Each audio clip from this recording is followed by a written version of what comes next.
Hello everyone, today we have Ashwini with us. He is a senior software engineer at Procap. Ashwini की जो story है वो बहुत ही अलग है। मेरा जन्म कानपुर में हुआ था, छोटे से गांव में। पिताजी ने 2004 में पूरी फैमिली को रीवा लेके आए अच्छी एजुकेशन के लिए। उनके गोल्स थे कि बच्चों को अच्छी एजुकेशन देनी है। बहुत सारी सिचुएशन आती है फैमिली में, तो उसकी वजह से स्ट्रेस पैदा होता था पैसों की वजह से। 14, 15, 16 साल की उम्र में लोग अपने बच्चों को कमाने के लिए भेज देते हैं, ये फेरी वगैरह करवाते हैं। बट पिताजी ये कभी नहीं चाहते थे कि मेरे बच्चे भी ऐसे काम करें। पहली बार एग्जाम दिया भैया, नेगेटिव में मार्क्स आ गए। सुबह पढ़ता 4 बजे तक, 4 बजे सोने जाता। बट उसके बाद क्या हुआ भैया, 12th का रिजल्ट आ गया, उसमें मेरे आए।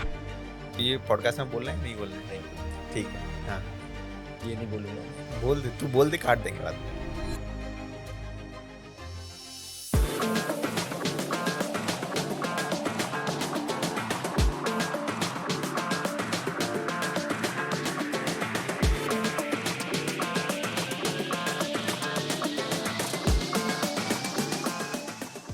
Hello everyone, today we have Ashwini with us. Ashwini की जो स्टोरी है वो बहुत ही अलग है। From a very different sort of background in school time to today, where he is a senior software engineer at ProcCap, which is a fintech platform. He has gone through a lot of struggles, lot of challenges, lot of failures, and a lot of successes. And his story is very inspiring in many, many ways. So let's hear it from him. Hi Ashwini, hello भैया, कैसे हो? एकदम बढ़िया। आप कैसे हैं? मैं भी अच्छा हूँ। तो आज हमारे साथ जो ऑडियंस है, जो हमारे साथ बच्चे हैं, वो मेजरली ऐसे बच्चे हैं जो इंजीनियरिंग के कॉलेज में एडमिशन ले रहे हैं, या फिर हो सकता है कुछ लोग ऐसे भी होंगे जो इंजीनियरिंग कॉलेज में पढ़ाई कर रहे हैं और आगे के लिए सॉफ्टवेयर इंजीनियरिंग जॉब्स के लिए प्रिपेयर कर रहे हैं। और आई थिंक वो दोनों टाइम आपने देखा है। बिल्कुल। तो एक बार आप ये बताइए कि आपके साथ स्कूल कैसा था, कहाँ से हो आप, और फिर उसके बाद शुरू करते हैं। बिल्कुल भैया। तो मेरा जन्म कानपुर में हुआ था, छोटे से गांव में। एंड उसके बाद पिताजी ने 2004 में पूरी फैमिली को रीवा लेके आए अच्छी एजुकेशन के लिए। उनके बहुत बड़े गोल्स थे। उनकी एजुकेशन कंप्लीट नहीं हो पाई थी, बट उनके गोल्स थे कि बच्चों को अच्छी एजुकेशन देनी है। तो तुम्हारा स्कूल रीवा में ही हुआ? रीवा में स्कूल हुआ। तो 8th क्लास तक मुझे समझ आया कि ये सारी चीज़ें होती हैं। बट ये था कि बहुत सारी सिचुएशंस आती है फैमिली में, तो उसकी वजह से स्ट्रेस पैदा होता था कि ये चीज़ें पैसों की वजह से। तो ये उसकी वजह से क्या हुआ कि फिर मेरे को लगा कि कुछ करें। तो भैया ने एक चीज़ें स्टार्ट करी थी, और उसमें क्या था, काफ़ी फ़नी लगेगा ये, बट उसमें ऐसा होता है, एक बिज़नेस होता है। बिज़नेस कि काइंड ऑफ बिग इंडस्ट्री होती है जिनकी बाल कम रहते हैं, तो चाइना में एक्सपोर्ट होता है बाल वगैरह जो होता है ना। तो उसमें क्या होता है कि गांव में औरतें कंघी जब करते हैं तो बाल निकलते हैं, वो बाल रख लेते थे उसको, और वो बाल फिर कलेक्ट करने के लिए जाते थे। तो भैया ने स्टार्ट किया था पिताजी को सपोर्ट करने के लिए। तो उसमें थोड़ा थोड़ा इनकम आना स्टार्ट हुआ। भैया ने जब पिताजी का सपोर्ट स्टार्ट किया, तो मुझे समझ आया कि यार इसमें तो कुछ कर सकते हैं। तो मैंने घर वालों ने मुझे कभी बोला नहीं। 8th क्लास में एग्ज़ाम हो गया, 8th क्लास पास कर लिया। तो 8th क्लास की गर्मियों में मैंने सोचा कुछ ना कुछ तो करते हैं। तो भैया गए, तो मैं भी उठा के साइकिल साइकिल में चलाना सीख गया था। तो साइकिल उठा के मैं गया कि मैं भी लेके जाता हूँ। उसमें बैग लेके जाते हैं, उसमें गुब्बारे फुला के, और पूरे गांव में जाके आसपास के एरिया में कलेक्ट करते थे हेयर्स। तो गुब्बारे देते थे बदले में? छोटे बच्चों के लिए गुब्बारे देते थे, और जो लेडीज़ हैं या गर्ल्स हैं उनके लिए हेयर की पोनी टेल्स, क्लिप्स, आल पिन, या फिर कुछ चिमटी वगैरह, काफ़ी सारी छोटी छोटी चीज़ें। उसके बदले में गुब्बारे और ये सारी चीज़ें बच्चों को देते थे, और उससे फिर कलेक्ट करते थे। पर गर्मी में तो मिलता ही नहीं था कुछ। ये गर्मी बहुत कम मिलता था, पूरी धूप में कोई दिखता ही नहीं है रोड पे। तो मैं ऐसे ही गया, पहले दिन मैं चला गया कम से कम 15-20 किलोमीटर दूर साइकिल चला चला के गर्मी में, ऐसे ही कि हाँ जा रहा हूँ। अब घर वालों ने मना किया था, मत जाओ तुम, हम लोग देख लेंगे। बट मेरे को वो था अंदर से कि नहीं, ये सब लोग कर रहे हैं तो मैं भी ट्राई करता हूँ। तो मैं गया वहाँ पे। पहले दिन मैं 150 ग्राम बाल कलेक्ट करके लाया। और घर वाले बहुत ही वैसे थे दुखी, कि ये क्यों गया, ऐसे नहीं गया। क्योंकि मैं स्टार्टिंग में वैसे शांत रहता था, और मेरे पढ़ने वढ़ने में ज़्यादा ऐसा था। तो ज़्यादा मैं खेल कूद में कम इंटरेस्ट था, पढ़ने में और वैसा था कि यार पढ़ के थोड़ा सा घर का स्थिति इम्प्रूव करूँ। तो ये चीज़ थी। तो पहली बार गया तो ऐसा हुआ। फिर मैंने 2-3 बार और गया। तो दूसरी बार गया, कुछ मिला ही नहीं, 50 ग्राम मिला। मैं 3 बजे वापस आ गया, आके रोने लगा। मम्मी को बोला, मम्मी यार कुछ मिला ही नहीं। घर वालों ने कभी नहीं बोला कि ये सब करो, और पिताजी ने भी कभी नहीं बोला। तो बट मैं आके रोने लगा, कुछ नहीं हुआ इसमें तो, बहुत तुम्हें को अंदर से बहुत बेकार हुआ ना, ऐसे तो ऐसे क्या इम्प्रूव होगा, कुछ नहीं हो पाएगा ऐसे। तो फिर 10th में मार्क्स आ गए सही, तो उसके बाद मतलब मैथ्स वगैरह मैंने करी थी सही से, कोचिंग वगैरह, तो आ गए 10th के मार्क्स। उसके बाद फिर हुआ कि अब क्या करें, तो अब मैंने सोचा, भैया ने ली थी कॉमर्स, मैंने कहा कॉमर्स तो नहीं लूँगा मैं, मैथ मतलब मुझे बहुत अच्छा लगता था मैथ सॉल्व करना, तो मैथ्स में सही नंबर आए थे। उसके बाद मतलब एमपी में क्या होता है कि हर डिस्ट्रिक्ट में गवर्नमेंट के स्कूल्स रहते हैं, और मैं स्टार्टिंग से इंग्लिश मीडियम में पढ़ा था, और हिंदी मीडियम में गवर्नमेंट के स्कूल में तो जाना नहीं था, बट वैसे इनका एग्ज़ाम होता है, एक्सीलेंस स्कूल होता है। तो फिर मैंने उसमें अपना फॉर्म वगैरह सबमिट करके आया, और 10th में मार्क्स सही आ गए थे, मतलब 87-88% आए थे। बोर्ड एमपी बोर्ड से था मैं, तो वहाँ पे चला गया, तो वहाँ पे शॉर्ट लिस्ट हो गया मैं। तो फ्रॉमेंस स्कूल था रीवा में, वहाँ से निकल के फिर एक्सीलेंस स्कूल में चला गया। वहाँ पे मतलब लोगों से मिला, नए वहाँ पे अलग लोग, पूरे सब जगह के टॉपर लोग वैसे आए 9th के, मतलब वैसे उस टाइम पे वही था कि नंबर्स के बेस्ट पे जज करते हैं ना लोग वैसे। तो सारे 90% वैसे वाले थे सही से। तो फिजिक्स का एग्ज़ाम हुआ पहली बार, मैं पढ़ने में वैसा था कि एक बार पढ़ लिया तो उसको बस मेरे को है कि इसको करना ही है वैसे। तो बैठा, फिजिक्स का एग्ज़ाम हुआ पूरी क्लास में, सर जानते नहीं थे मुझे, फिजिक्स वाले सर बोलते ये अश्वनी कौन है मुझे क्लास में उठा के, ये कौन है अश्वनी, मतलब मेरे को लगा मैंने ऐसा क्या कर दिया, तो मैंने कहा सर मैं हूँ अश्वनी। तो पूरे क्लास को बोलते हैं कि सिर्फ यही लड़का पास हुआ है और 2-3 और पास है, बाकी सारे फेल है तो मेरे को लगा यार ये ऐसा, इतनी वैसी, मतलब ये 12th क्लास की बात है। और कुछ दोस्त मुझे मिले थे, उनके भैया आईआईटीज़ में थे, वो आके भैया का डेली वैसे करते थे, यार भैया मेरे भैया ऐसे हैं, और ये इनकी जॉब तो ऐसी लगेगी, और इतने लाख रुपए। मैंने कहा भाई आईआईटी वाले कितने रुपए कमा सकते हैं? वो बोलते हैं यार 1 लाख रुपए तो ऐसे ही। मैंने कहा 1 लाख रुपए ऐसे ही आ सकते हैं? मतलब वो आईआईटी कर ली तो 1 लाख रुपए आ जाएगा? तो वो बोलते हैं हाँ आ जाते हैं। मैंने कहा चल मिलवा भैया से फिर तो मैं गया भैया के पास मिलने। तो उनके भैया मतलब आईआईटी खड़गपुर से, एक बड़े भैया उसके थे, वो आईआईटी खड़गपुर में पढ़ लाइक वो पढ़ रहे थे, और एक दूसरे भैया थे वो दोबारा जेईई एडवांस दे रहे थे, और वो कोटा में पढ़ते थे। तो भैया के पास गया, मिला, तो भैया ने ऐसे ऐसे बोला, बोले यहाँ पे रह के तो कुछ नहीं हो पाएगा, और यहाँ तो बेसिक वैसी चीज़ें हैं। तो उनसे गाइडेंस ली थोड़ी, तो उन्होंने बोला कोटा चले जाओ।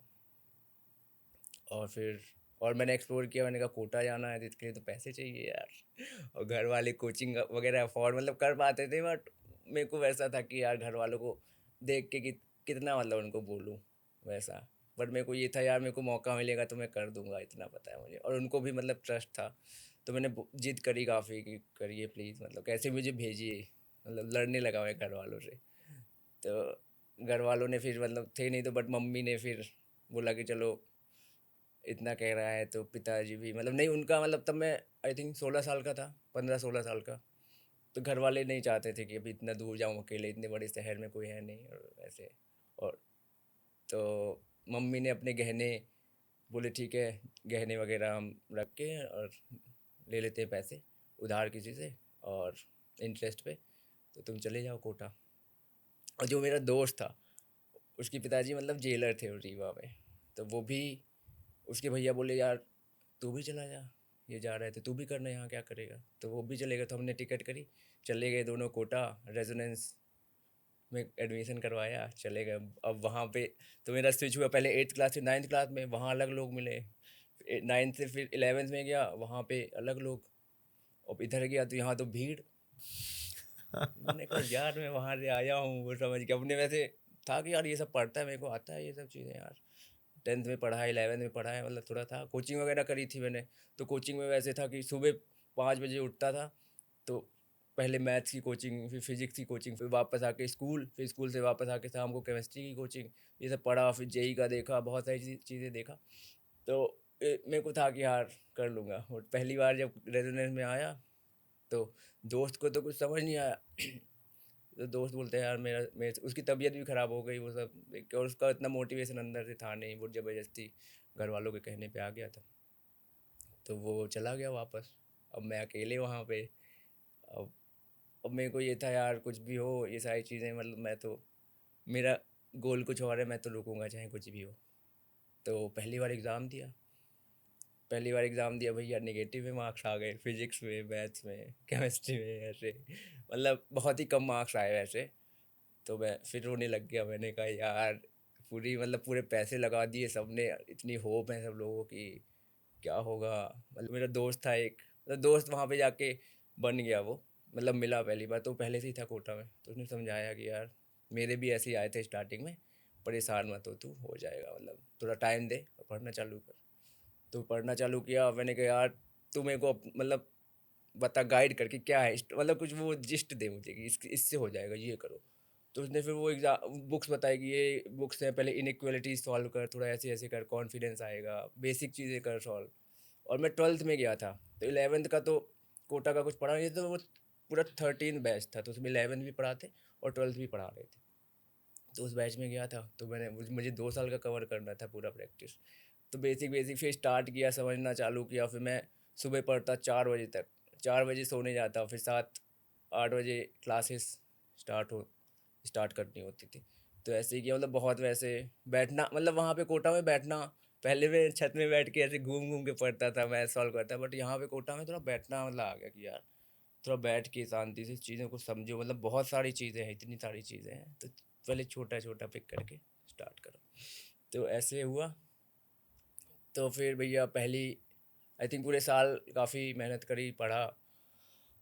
तो उसके बाद फिर एग्ज़ाम देने चला गया, और एक जो मतलब हो गया उस टाइम पे कि प्रैक्टिस एमसीक्यू सॉल्व करने की ज़्यादा हो गई, कि पहले सॉल्व करो उसको तुरंत, और मतलब थ्योरी, मतलब बोर्ड में तो पूरा थ्योरी लिखना पड़ता है, तो वो चीज़ भूल गया मैं। एमसीक्यू सॉल्व करने पेपर पे तुरंत छोटे छोटे सॉल्यूशन बना बना के वो चीज़ आ गई।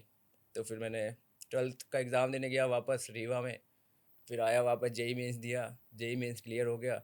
मेरा टारगेट तो कभी जेई मेंस था ही नहीं, क्योंकि मैंने वो सोचा ही नहीं था कि यार जेई मेंस एनआईटी जाके क्या करूँगा, ये सब चीज़ें, मतलब वैसे माइंडसेट वैसा था कि मुझे एक ही चीज़ दिखती थी कि यहीं जाना है, यहीं होगा सब कुछ, इसके बिना कुछ नहीं हो पाएगा।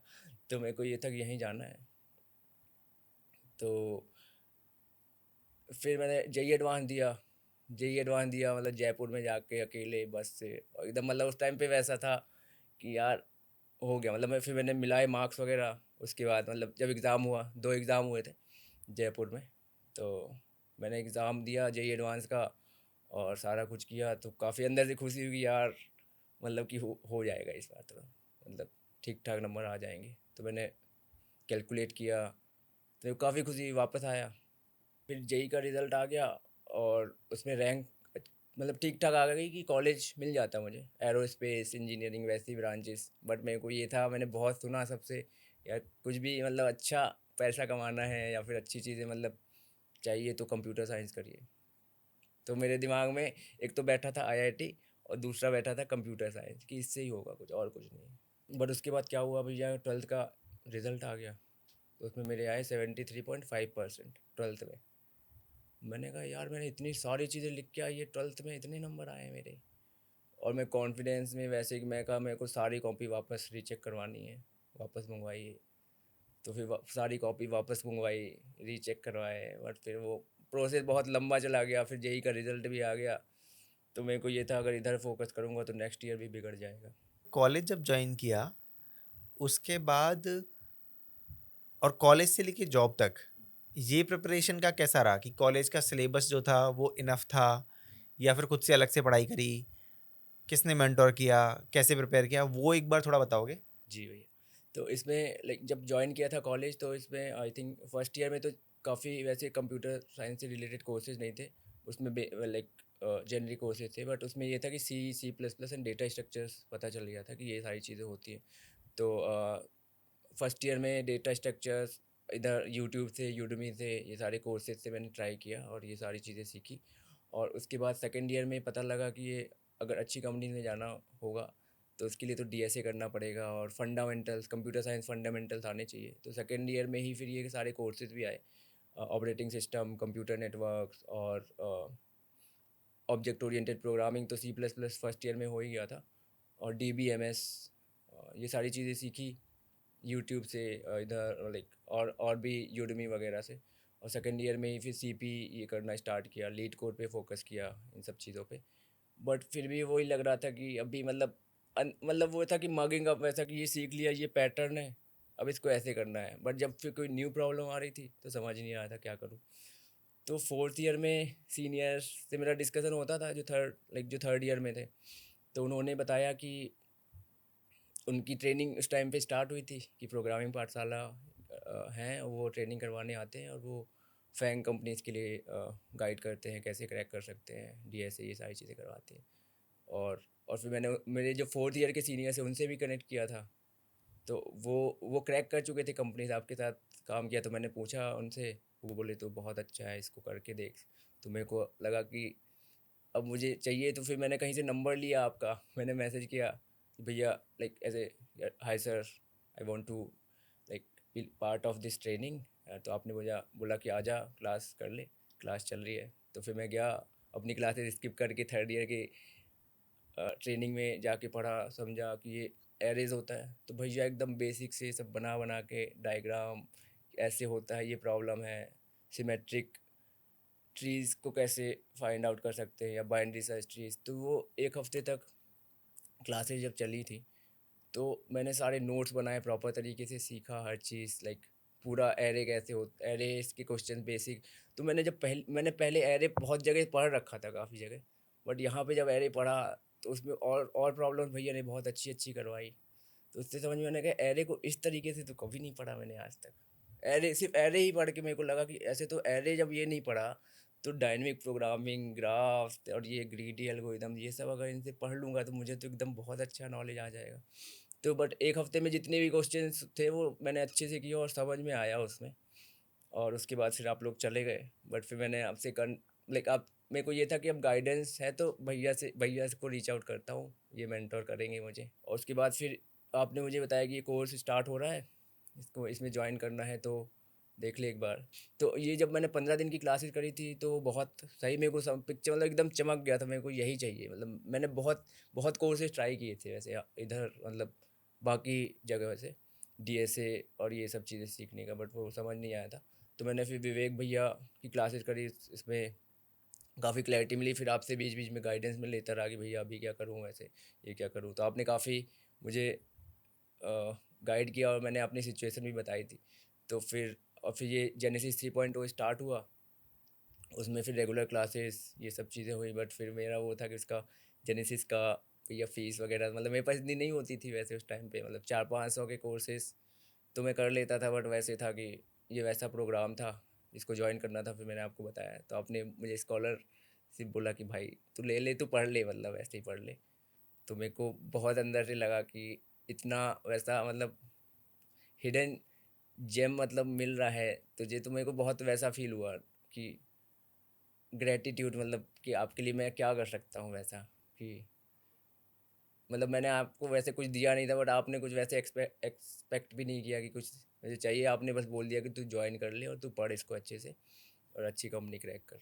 तो मैंने उसको बहुत अच्छे से प्रॉपर तरीके से, अभी भी मेरे नोट्स हैं, तो जब भी मतलब मेरे को डीएसए रिवाइज वगैरह करना होता है तो मैं करता हूँ। तो प्रॉपर तरीके से सारी क्लासेस और ये सब नोट्स बनाई, सीट्स बनाई, arrays, recursion, back tracking, searching, sorting, bit manipulation, मेरे को पूरा वैसे था, graph, trees, heap, greedy, dynamic programming. तो वो सारी चीज़ें जब पढ़ी तब मेरे को वैसा हमेशा ही लगता था कि यार, मतलब वो है कि ये सही समय पे आ गया ये चीज़ की।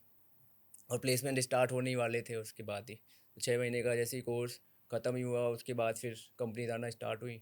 और मैंने कुछ कंपनीज में दिया इंटरव्यू, तो टारगेट यही था कि प्रोडक्ट बेस्ड कंपनीज क्रैक करनी है। और तो मैंने आपसे हमेशा जब भी कंपनीज में इंटरव्यू दिया तो आपसे पूछा कि भैया इसमें करूँ क्या ज्वाइन। ठीक है, तो उसके बाद कॉलेज प्लेसमेंट हुआ होगा, और उसके बाद you went to M software, और एम सॉफ्टवेयर के बाद प्रॉकैप ज्वाइन किया, राइट? तो अभी प्रॉकैप में काम कैसा होता है, उसमें आप एआई यूज़ करते हो क्या? और उस काम में एआई के आने के बाद कुछ चेंज हुआ है क्या? प्रॉक्टम में एज ए इंटर्न ज्वाइन किया था, उस टाइम पे कॉलेज से आया था स्टार्टिंग में, तो थियोरेटिकल नॉलेज ही था, ये सारी चीज़ें पढ़ी हुई थी, बट रियल प्रोडक्शन सिस्टम पे कैसे काम करते हैं वो चीज़ें समझी धीरे धीरे और सीखा चीज़ें। इंडिपेंडेंटली प्रोजेक्ट लीड किया, टीम के साथ काम किया। फिर मैं लाइक मेरे मल्टीपल प्रमोशंस भी हुए, तो अभी सीनियर सॉफ्टवेयर इंजीनियर हूँ मैं, और मैं टीम लीड भी करता हूँ अभी। और काफ़ी पूरी जर्नी थी कि इंडिविजुअल कंट्रीब्यूटर से टीम लीड करना, तो वो एक अलग एक्सपीरियंस प्रॉक कैप में मिला मुझे। वाओ! जो शुरू से बचपन से जो घर में कंट्रीब्यूट करने का सपना था वो पूरा हो पाया कि नहीं हो पाया? बिल्कुल, वो सारी चीज़ें हो गई। अभी घर वगैरह बनवा लिया है, कार ये सारी चीज़ें ले ली, कुछ मतलब इन्वेस्टमेंट्स भी करी। तो ये सारी चीज़ें जो भी सपने देखे थे मैंने अपने घर वालों के लिए, खुद के लिए, ये सारी चीज़ें करनी है, तो वो सारी चीज़ें अचीव हो गई हैं। और अभी ये है कि लर्निंग वाइज़ मेरा माइंडसेट अभी भी उसी मोड में है, सीखने वाले मोड में ही। तो अभी भी मैं लाइक सीखता हूँ, मेरे को अंदर वैसे ही है क्यूरियोसिटी कि ये चीज़ कैसे हो रहा है, तो मैं फंडामेंटल लेवल में अभी भी मतलब टाइम स्पेंड करता हूँ और पढ़ता रहता हूँ काफ़ी। तो माइंडसेट मेरा वैसे ही है, बट वो चीज़ें चेंज हो गई, सिचुएशन चेंज हो गई, जो भी वो सिचुएशन थी वो सारी मतलब अभी काफ़ी इम्प्रूव हो गया, मतलब खुद से सब। 2022 में जब चैट जीपीटी आया, उस टाइम पे काम करने का तरीका थोड़ा चेंज हो गया। पहले हम डॉक्यूमेंटेशन देखते थे, सारे जाके डॉक्यूमेंटेशन पढ़ते थे, स्टैक ओवरफ्लो पे ब्लॉग्स वगैरह देखते थे कैसे होता है। तो बट उसके बाद जब चैट जीपीटी यूज़ किया, वो सारे सॉल्यूशन बता देता है ऐसे ही, मतलब कि बस उसको डालो और वो सॉल्यूशन बता देता है एरर फिक्स कैसे होते हैं। तो फिर धीरे धीरे ये सारी चीज़ें स्टार्ट हुई, तो मुझे ये हुआ कि फंडामेंटल लेवल पे मुझे ये भी सीखनी है। फिर मैंने एमटेक किया एआई में आईआईटी जोधपुर से, और वहाँ पे चीज़ें काफ़ी मुझे क्लैरिटी मिली कि ये सॉफ्टवेयर इंजीनियरिंग जो भी किया है, अब ये सारी चीज़ें इंटीग्रेटेड हैं। तो पूरा कंप्यूटर साइंस और ये एआई, ये पूरा आई थिंक इंटीग्रेटेड है सारी चीज़ें। तो मैंने जब एआई में किया तो उसमें फंडामेंटल सीखे, क्या क्या एक्चुअल मैथ्स क्या यूज़ होती हैं उसमें, machine learning, deep learning, generative models कैसे ट्रेन होते हैं, एमएल ऑप्स, डीएल ऑप्स। और उसमें फिर सेकेंड ईयर में एमटेक की जो थीसिस थी, उसमें मैंने टॉप रिसर्चर के साथ काम किया, उन्होंने काफ़ी मुझे गाइड किया। तो मेरा रिसर्च एलएलएम इन्फ्रेंस टाइम को कैसे ऑप्टिमाइज़ कर सकते हैं उस पे था। तो वो बहुत सही लर्निंग हुई। और 2024 से ये आई थिंक एजेंटिक कोडिंग ये सारी चीज़ें आ गई। तो फिर कंपनी में भी एआई प्रोडक्ट्स बनाए, लाइक कस्टमर सपोर्ट जैसे अभी मैनुअली होता था, तो फिर उसको ऑटोमेट किया। बेसिक क्वेश्चन जैसे होते हैं तो रैग टेक्निक्स हो गई, और मॉडल लाइक मॉडल्स जो ट्रेन होते हैं वो जनरल डेटा पे ट्रेन होते हैं, बट फिर वो उसको इनपुट चाहिए, कॉन्टेक्स्ट चाहिए कि किस कॉन्टेक्स्ट में बात करना है। तो वो चीज़ें मतलब कंपनी में काफ़ी प्रोडक्ट्स बनाए एआई प्रोडक्ट्स। तो 2024 तक ये सारी चीज़ें हुई। उसके बाद फिर क्लाउड कोड ये सारी चीज़ें आ गई। तो लास्ट आई थिंक मैंने 1.5 ईयर से खुद से कोड नहीं लिखा है, और सारी चीज़ें।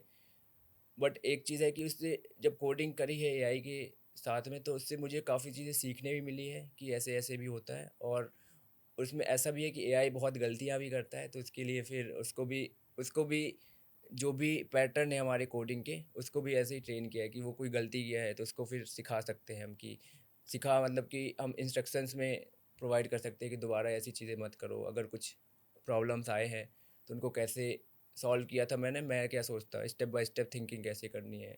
अगर आज के टाइम में कोई स्टूडेंट पढ़ रहा हो और उसको आगे के लिए सॉफ्टवेयर इंजीनियरिंग या टेक में जॉब करना हो तो उसको क्या प्रिपेयर करना चाहिए अभी आपके हिसाब से? आई थिंक भैया फंडामेंटल्स तो हमेशा ही रहेंगे, क्योंकि एआई कोडिंग कर भी दे, कुछ भी करेगा, बट उससे क्या कोड कर रहा है उसका डिबग करना, हर चीज़, और उसको गाइड करना। क्योंकि एआई जनरल डेटा पे जो भी ट्रेंड है और उसकी रीजनिंग कैपेबिलिटीज़ हैं, तो हर बार वो डिफरेंट, सेम कोड का डिफरेंट सॉल्यूशन हर बार वो देगा। तो हमें फंडामेंटल्स हमेशा आने चाहिए, फ्रंट एंड या जिस भी डोमेन में हम काम करते हैं। बैक एंड, तो बैक एंड का पूरा आर्किटेक्चर लेवल पे कि कैसे क्लाइंट सर्वर मॉडल क्या होता है, डेटाबेसेस से कैसे कनेक्ट करते हैं, पूरा फुल स्टैक तो ये आना ही चाहिए। ये बेसिक है, और बेसिक है। और इसके साथ साथ और मतलब एजेंटिक एआई अब हर जगह इंटीग्रेट हो रहा है। तो एक है मैनुअल सॉफ्टवेयर डेवलपमेंट, वो तो हमेशा रहेगा ही, और वो चीज़ें होंगी, चीज़ें फास्ट हो गई हैं, बट फंडामेंटल्स कहीं नहीं जाएंगे। तो आई थिंक जो भी प्रिपेयर कर रहे हैं उनके लिए फंडामेंटल्स मस्ट है। डीएसए और computer science fundamental, operating system, DBMS, computer networks, तो ये सारी चीज़ें हमेशा आनी चाहिए। बट कोड करने का तरीका अभी चेंज हो गया है, बट सोचने का तरीका भी वही रहेगा, जो मुझे वाओ! लगता है। हाँ हुँ। जी। तो आई थिंक ये एक बहुत इम्पोर्टेंट बात है for our audience to understand that fundamentals remain same. Even lot of people ask today कि कोडिंग क्यों सीखनी है? कोड तो एलएलएम कर देता है, राइट? हुँ। तो वो एक इम्पोर्टेंट पॉइंट है कि today onwards most of software engineers review the code. They do not write the code on their own, that is true, but they even to review the code they should know how to write it and what are the basic fundamentals for it. तो अभी जो requirement है CS fundamentals की, software engineering की, computer science के subjects की, वो कहीं ज़्यादा है पहले से। बिल्कुल। और इसके साथ-साथ और चीज़ें भी हैं। अब जैसे मैंने ये प्रोग्राम आपका जब स्टार्ट हुआ था, तो मुझे तो बहुत खुशी हुई क्योंकि कॉलेज के टाइम पे मतलब बहुत हाथ-पैर मार के ये सारी चीज़ें मिली थी और सबको गाइडेंस ऐसी प्रॉपर तरीके से मिल नहीं पाती है आई थिंक। और बच्चों में कैपेबिलिटीज़ बहुत रहती हैं कि वो अचीव कर सकते हैं, बट वो इधर-उधर रिसोर्सेज़ ढूँढते हैं, कुछ अपने से खुद से ट्राई करते हैं। बट तो वो सही गाइडेंस आई थिंक अ, ये बीटेक इन एआई प्रोग्राम प्रोवाइड कर सकता है इसमें सारी। और ये चीज़ें कोई स्पॉन्सरशिप नहीं है या फिर भैया ने मुझे कभी ऐसा नहीं बोला कि तू ऐसा बोल। तो ये चीज़ें मैं अपने खुद से ही बता रहा हूँ कि बहुत मतलब फंडामेंटल लेवल पे इसमें सिखाई जाएंगी चीज़ें। हाँ, तो हम लोग भी यही कर रहे हैं कि हम 4 साल में बीटेक इन एआई में लोगों को वो सिखा सकें कि भाई, you become very good with software engineering, you become very good with AI, and you also have some business skills to have. तो इसके साथ-साथ भैया आई थिंक जैसे अब प्रोजेक्ट्स, क्योंकि कंपनीज़ जो बच्चे प्रोजेक्ट बनाते हैं कॉलेजेस में, वो बेसिक लेवल का ही अभी तक बनाते हैं, कोई फुल स्टैक प्रोजेक्ट बना लिया या कुछ भी बना लिया। तो प्रोजेक्ट्स भी जो आजकल एआई एजेंट और एजेंटिक एआई है, वो काफ़ी पॉपुलर होगा और वो हर जगह ही इंटीग्रेट होगा। तो उसमें भी आई थिंक स्टूडेंट्स को अच्छे प्रोजेक्ट्स फंडामेंटल लेवल पे अंडरस्टैंडिंग होनी चाहिए कि मॉडल्स क्या होते हैं, कैसे काम करते हैं, रीजनिंग मॉडल होते हैं और जनरेटिव एआई हमेशा सही रिस्पॉन्स नहीं देगा, तो वो उसको फिर कैसे प्रॉम्प्ट इंजीनियरिंग करके और you know right set of context provide करके यूजिंग एमसीपी। तो एमसीपी एक मॉडल कॉन्टेक्स्ट प्रोवाइडर होता है जिसको यूज़ करके हम काफ़ी सारे लाइक मॉडल्स को, लाइक एलएलएम एक हो गया ब्रेन, और एम टूल्स हो गए कि वो एक्टिविटी कुछ भी कर सकता है। For example tools right, use करके राइट। ऑटोमेट कर सकते हैं चीज़ों को। तो हुँ, उस प्रोडक्ट लाइक जैसे फ्रंट एंड और बैक एंड के फुल स्टैक प्रोजेक्ट होते हैं, ऐसे ही एआई, उसमें एआई इंटीग्रेटेड होना चाहिए जो भी प्रोजेक्ट्स आजकल बच्चे स्टूडेंट्स बनाएँ, बच्चे हाँ। बनाए। और उसमें एमसीपी क्या होता है, उसमें टूल्स कैसे कॉल होता है, और अगर और एडवांस लेवल पे जाने हैं तो ओपन सोर्स मॉडल्स जो है हुँ, हगिंग हुँ। फेस के, उसको यूज़ करके वो जीपीयू पे कैसे डिप्लॉय हो सकता है, एलएलएम सर्विंग कैसे कर सकते हैं, वो सारी चीज़ें आई थिंक काफ़ी यूज़फुल रहेंगी फंडामेंटल समझने के लिए, और पूरा एआई प्रोडक्ट्स कैसे बनते हैं, क्योंकि यही फ्यूचर है भैया। Wow! I think that's a great advice to have. If you are building a project, you have to make sure that you are building an agentic project, first of all. And second, if you can still do some tool calling, use some MCP servers around it, and use some open source models, that will be incredible. हाँ जी। It was great to have you, Ashwani, with us. Thank you so much for many inspiring stories. Lot of people today feel that, you know, even if one failure comes and then they feel like giving up, कि कुछ भी नहीं होगा life में, पर वैसा नहीं होता है. You have to basically keep that momentum and then go on. Journey है भैया, आई थिंक जर्नी को हमेशा इंजॉय तो करना चाहिए। जब वो है कि रोड्स में हमेशा कभी सही रोड दिखती है, कभी गड्ढे होते हैं, तो हर चीज़ आता है ज़िंदगी में, और वो चीज़ें फेस करके और टाइम के साथ पेशेंस रख के और कंसिस्टेंट होके काम करने से चीज़ें अचीव हो जाती हैं। यही। Great to have you here, Ashwini. Thank you so much. Thank you.